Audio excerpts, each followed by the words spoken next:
It is the year 63, and in a villa outside Rome, an aging man sits at a small writing table, the lamp guttering, a wax tablet pushed aside in favor of papyrus, because what he has to say tonight, he wishes to last.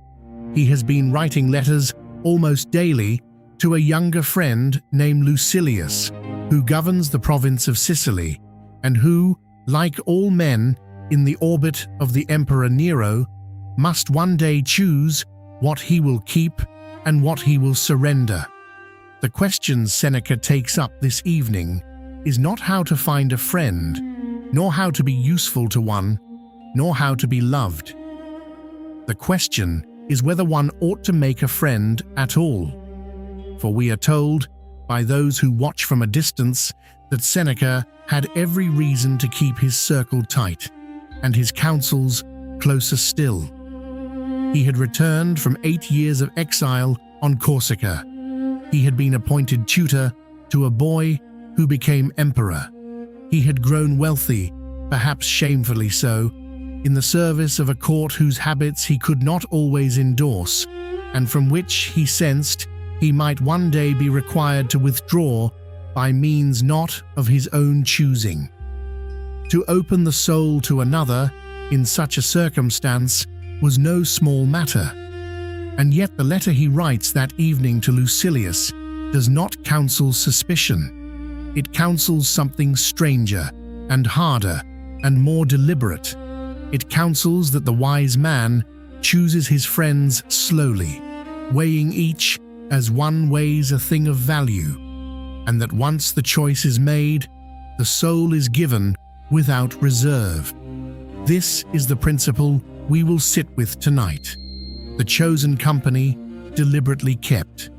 It is a principle that has, in the centuries since Seneca wrote it down, been smoothed by repetition into a kind of pleasantry, the sort of thing printed on the inside of greeting cards or quoted at weddings.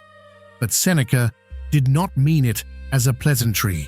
He meant it as a discipline. He meant that the soul has only so much surface, only so much capacity for the impressions of others, and that what we permit to press upon us shapes us as the seal shapes the wax. To choose one's friends is, in the Stoic accounting, to choose what one will become. Let us read the passage as he wrote it, in the third of the letters to Lucilius, in the translation of Richard Mott Gummere, which is in the public domain and which preserves the deliberate cadence of the Latin. Seneca writes, "If you consider any man a friend whom you do not trust as you trust yourself, you are mightily mistaken, and you do not sufficiently understand what true friendship means. Indeed, I would have you discuss everything with a friend, but first of all, discuss the man himself. When friendship is settled, you must trust. Before friendship is formed, you must pass judgment. Those persons indeed put the cart before the horse, who, violating the rules of Theophrastus, judge a man after they have made him their friend, instead of making him their friend after they have judged him. Ponder for a long time whether you shall admit a given person to your friendship. But when you have decided to admit him, welcome him with all your heart and soul. Speak as boldly with him as with yourself." There are 3 movements in that passage, and each one resists the modern ear. First, that friendship requires judgment, and judgment requires time. Second, that once judgment is passed, reserve is to be set aside completely. Third, that the test of friendship is whether one may speak to the friend as one speaks to oneself, which is to say, without the small managed performances by which we usually present ourselves to others. None of these movements is easy. None of them describes the way most companionship actually proceeds. We tend to invert the order. We grow attached first and judge afterward, and then, having judged, we hold back the part of ourselves that the judgment has rendered cautious. Seneca says, "This is backward. This is the cart before the horse." And he says, it is not merely impractical, but a failure of understanding. We do not know what friendship is. What then is it? In the Stoic vocabulary, a friend is not someone who pleases us, or who serves our interests, or who fills the hours that would otherwise be empty. A friend is someone whose soul is bound to ours in the pursuit of the same end. And that end, for the Stoic, is the life lived according to reason, the life freed from the tyranny of passions and the false goods that crowd around them. A friend is therefore a fellow traveler on a road that admits very few travelers. To call someone a friend, in this sense, is to make a claim about what they value and about what one is willing to share with them of one's own valuing. It is not a casual word. To understand why Seneca writes this letter and why he writes it with such gravity, one must understand the circumstance from which he writes. He is in the final years of his life, though he does not yet know precisely how few they will be. He was born in Cordoba, in Spain, sometime around the year 4 before the Common Era, into a wealthy provincial family. His father, the elder Seneca, was a rhetorician of some reputation. He was brought to Rome as a boy and given the education of a senator's son, training in rhetoric and philosophy, and he became, in time, a Stoic, though one of an unusually literary cast.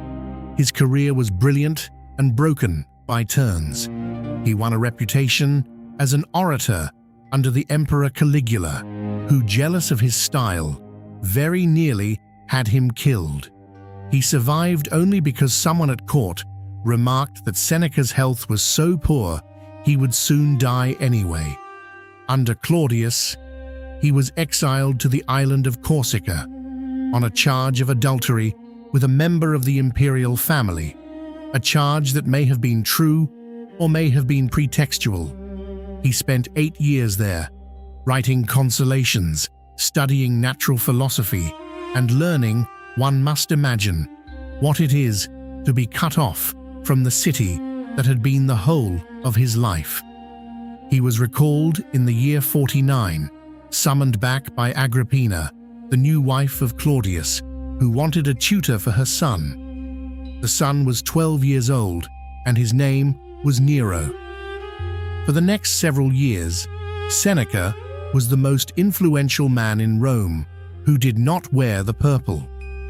When Nero became emperor at the age of 16, Seneca and the Praetorian prefect Burrus formed what amounted to a regency, and in those early years, the empire was governed well by the standards of the time. Taxes were reformed. The treatment of slaves was modestly improved. The young emperor was kept for a while from the worst of his appetites. Seneca wrote, during these years, treatises on clemency and on the providence of the gods. He acquired vast estates and an immense fortune. His critics, both ancient and modern, have noted the contradiction. Here was a Stoic, a man who wrote that wealth was indifferent and that the wise man might possess riches but ought not to be possessed by them, and he was lending money at interest in Britain on a scale that contributed, some sources say, to the revolt of Boudica. This is true. It is also true that he wrote the letters to Lucilius. The two truths sit beside each other, and the episode tonight will not adjudicate between them. A man may write a thing he has not fully practiced, and the writing may still be true. By the year 62, the regency was over. Burrus was dead, perhaps poisoned. Nero had murdered his mother, his wife, and would soon arrange the murder of his brother-in-law. Seneca asked to retire, offering his fortune back to the emperor. Nero refused the gift but permitted the retreat. Seneca withdrew to his estates, claimed ill health, lived simply, and began the great correspondence with Lucilius Jr., the procurator of Sicily, a younger man who had once been an Epicurean and who was now turning, with Seneca's encouragement, toward the Stoa. This is the situation in which the letter on friendship is written. An old man who has spent his life at the center of a court, who has watched friends rise and fall and be summoned to open their veins in scented baths, who has himself only a few years left before the order will come, sits in his villa and writes to a younger man about how to choose a friend. The setting matters. The advice is not theoretical. It is the distilled judgment of a man who has seen what happens when the wrong soul is admitted to one's confidence, and who has also known the consolation of the right one. Lucilius is, at this moment, the right one. The letters themselves are evidence. There are 124 of them that survive. They are among the most intimate documents to come down from the ancient world, not because they reveal secrets, but because they record the slow, deliberate process by which one philosopher tried to give another the tools to live well. Now let us return to the principle and watch it operating in Seneca's own conduct, insofar as we can reconstruct it from the letters and from the historical record. The first thing to notice is that Seneca does not write to many people in this register. We have the letters to Lucilius. We have the consolations addressed to his mother Helvia, to Polybius, to Marcia. We have treatises addressed to his brother Gallio, and to Serenus, and to one or two others. The circle is small, and within the letters themselves, Seneca repeatedly insists on the difficulty of finding a true friend. In letter 6, he writes, again in Gummere's translation, "I am glad to learn, through those who come from you, that you live on friendly terms with your slaves. This befits a sensible and well-educated man like yourself." And then, a few lines on, he turns to the harder matter. No good thing is pleasant to possess without friends to share it. But this sharing, he warns, is not promiscuous. It is reserved for those who have been judged worthy of it. What does the judging look like? Seneca is not entirely explicit, but the letters give us hints. One watches a man over time. One watches not what he says, but what he does when he is not being observed. One watches how he treats those who can do nothing for him. One watches whether his passions govern him or whether he governs his passions. One watches whether he can bear adversity and whether he can bear prosperity, which is the harder of the two. The judgment is not a single act. It is a long attention, conducted patiently, without announcement, the way a gardener watches a young tree to see whether it will hold its shape. And there is something else which Seneca does not say outright, but which the letters everywhere assume. The judgment one passes on a prospective friend is also inevitably a judgment one passes on oneself. To ask whether someone is worthy of one's deepest confidence is to ask what that confidence is worth, what kind of person one is offering. The Stoic does not flatter himself in this question. He knows that he too is being weighed by the same standards by anyone with eyes to see. The friendship he proposes is a covenant between two souls equally committed to the work of becoming better than they are. When the judgment has been made, Seneca says, one must put aside the watching. This is the second movement, and the one that most surprises modern readers.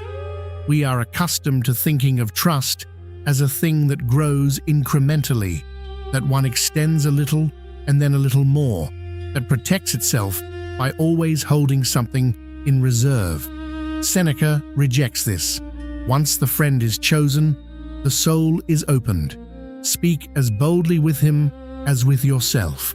There is no half measure. To hold back after the judgment has been passed is to insult both the friendship and one's own discernment. If the man was worthy of being chosen, he is worthy of the whole. If he was not worthy, one should not have chosen him. This is a hard saying. It places enormous weight on the original judgment, and it forecloses the kind of cautious, hedged intimacy that most of us actually practice. But Seneca insists upon it because he believes that the soul cannot flourish in halves. A friendship in which one is always managing the impression one makes, always selecting which thoughts to share and which to conceal, is not a friendship at all. It is a transaction conducted in the costume of friendship, and the cost of such transactions over a lifetime is the soul's gradual loss of the habit of frankness, even with itself. We see this discipline operating in the letters to Lucilius. Seneca does not flatter his correspondent. He does not soften his observations. When he thinks Lucilius is wrong, he says so. When he himself has fallen short, he confesses it. In letter 27, he writes, "It is not because I am a good man that I give you this advice, for I am as far from being one as you yourself." This is not a rhetorical pose. It is the practical operation of the principle. One speaks to the friend as one speaks to oneself, which means one does not perform. And there is a third thing the letters show us, which is the way the deliberately kept friendship serves as a kind of mirror in which the soul examines itself.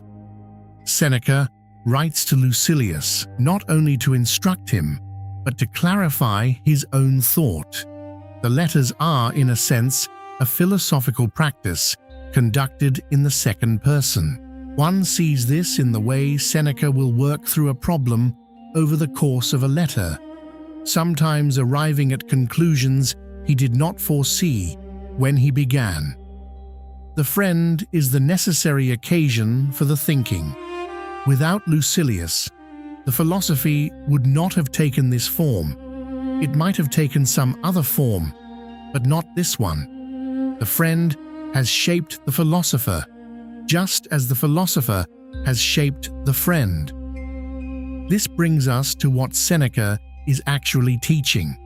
The principle is not, as it is sometimes summarized, simply choose your friends wisely. That summary makes it sound like a prudential maxim on the order of do not invest in what you do not understand. Seneca is saying something more demanding. He is saying that friendship is a constitutive act of the soul, that whom we admit to our confidence determines who we become, and that the choice must therefore be made with the same gravity with which one chooses one's vocation, or one's philosophy, or one's response to mortality. The reason this is true, in the Stoic understanding, is that the soul is porous. We are not sealed selves who encounter others from a fixed position. We are formed and reformed by what we are exposed to. The Stoics knew this, and they took it seriously. Epictetus, who was not always gentle, said that if you keep company with a man covered in dirt, you cannot help but get some of the dirt on yourself. Marcus Aurelius wrote in his Meditations, in Long's translation, that we should consider every morning the kinds of people we will encounter that day and prepare the soul to meet them without being deformed by them. The Stoic does not believe that one can hold oneself entirely apart from one's company. The company enters. The question is what one permits to enter. To choose one's friends deliberately, then, is to choose the shape of one's soul. This is the lesson, and the corollary follows directly. If the choice matters this much, it must be made slowly, with full attention, and it must be honored, once made, with the full opening of the self. The two halves of the principle are not separable. To choose carefully and then withhold is not stoicism, it is calculation. To open freely without choosing is not friendship, it is dissipation. Both are failures of the soul's integrity. What is harder to accept, perhaps, is the implication that runs underneath all of this. Seneca is telling Lucilius, and through Lucilius is telling us that we are responsible for our company. We do not encounter our friends by accident, even when the encounter feels accidental. The friendships we maintain are the friendships we have chosen to maintain, by act or by omission. The people whose voices we permit to reach us in our daily hours, whose opinions weigh upon us, whose praise we seek, and whose disapproval we fear, these are not given to us by fate. They are kept by us deliberately, even when we tell ourselves otherwise. And if they are kept deliberately, they may also be released deliberately. The Stoic does not believe in being trapped by one's circle. The circle is a thing the wise man maintains, prunes, adds to, with the same care he gives to anything else that matters. There is one more aspect of the teaching that we ought not to pass over. Seneca says, in the passage we read earlier, that one should not make a man one's friend before judging him. But he also says, in other letters, that one should not refuse to make friends at all.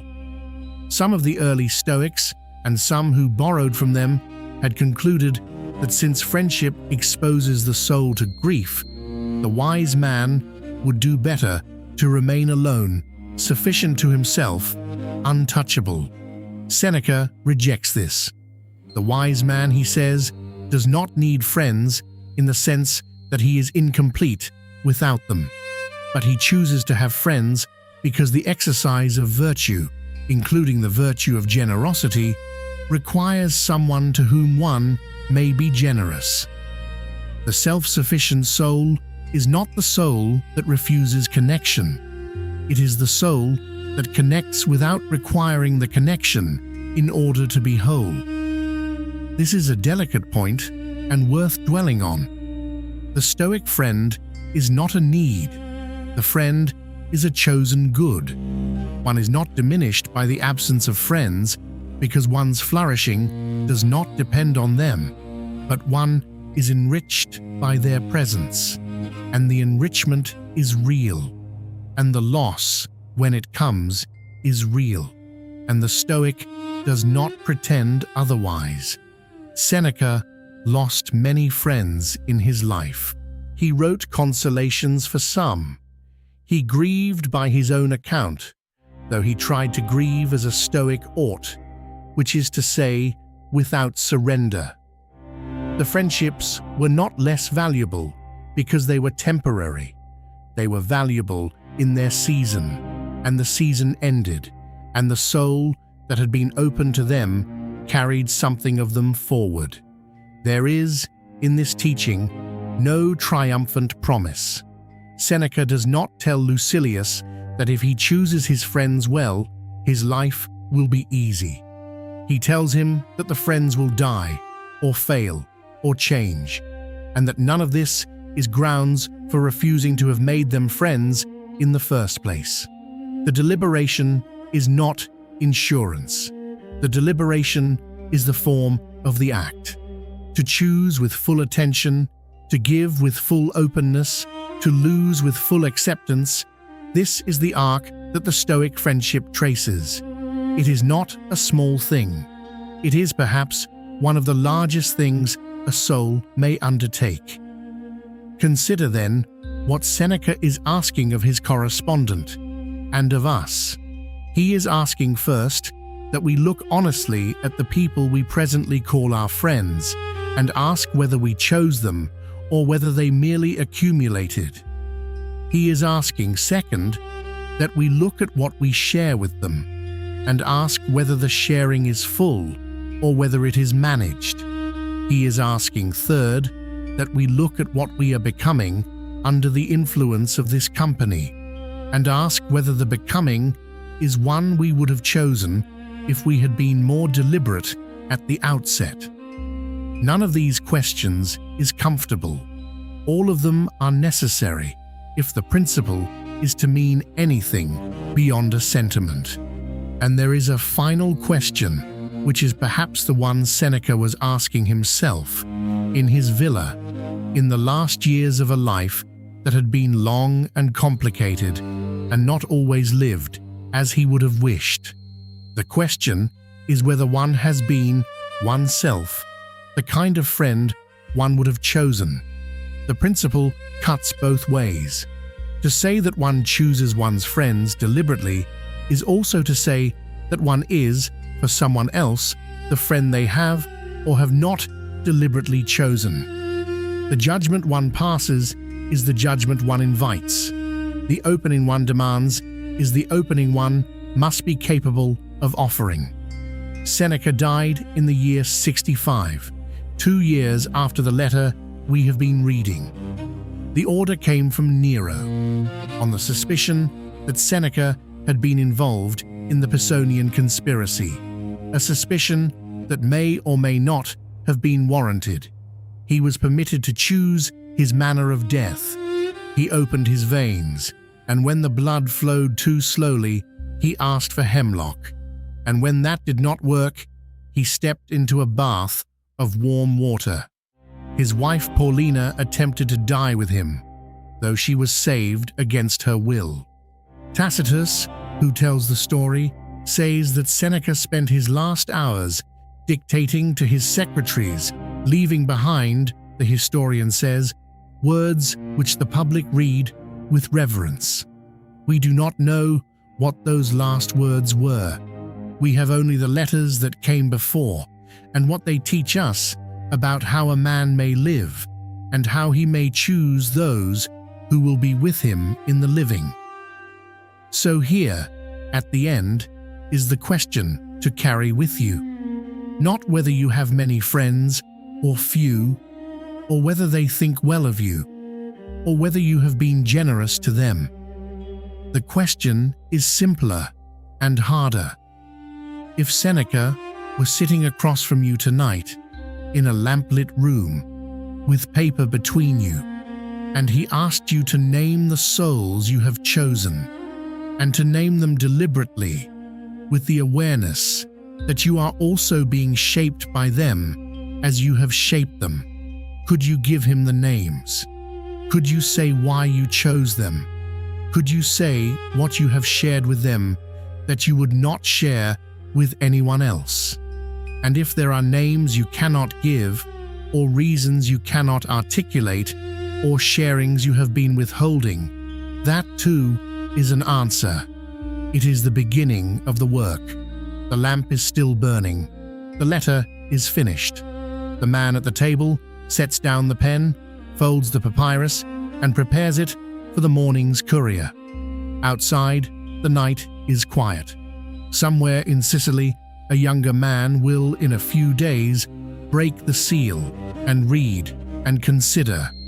That is how the teaching travels, from one chosen soul to another, slowly, deliberately, and kept